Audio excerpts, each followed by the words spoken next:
Demak, Koreyaga kelishdan oldin birinchi qilinadigan ish.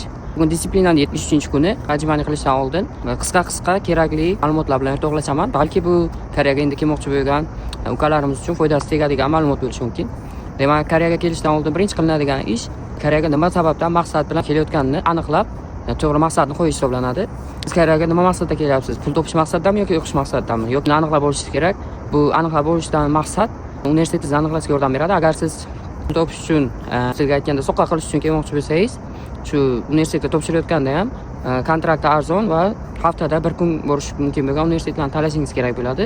Agar siz yo'q, menga diplom ham kerak, hamishlab ham o'qimoqchiman desangiz, demak endi urovni yuqoriroq bo'lgan universitetlarga topshirib, ishni kamroq qilib, o'qishni ham bir vaqtda qiyin bo'ladi, olib borasiz.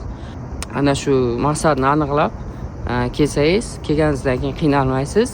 Chunki ba'zida o'qish qiyin bo'lib, o'qishni tashlab har qanday hodisalar sodir bo'lishi mumkin.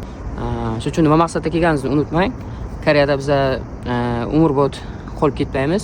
Shuning uchun necha yil bo'lsa ham soqa qilish kerak bo'lsa soqani qilib, diplom kerak bo'lsa diplomni olib, boshqa narsaga xayolini chalg'itmasdan yoshligimizni berib ketamizmi, o'rniga nimadir olib ketaylik. Hammalaringizga rahmat. Demak, 73-kun va bugun 73 tajribani qilamiz.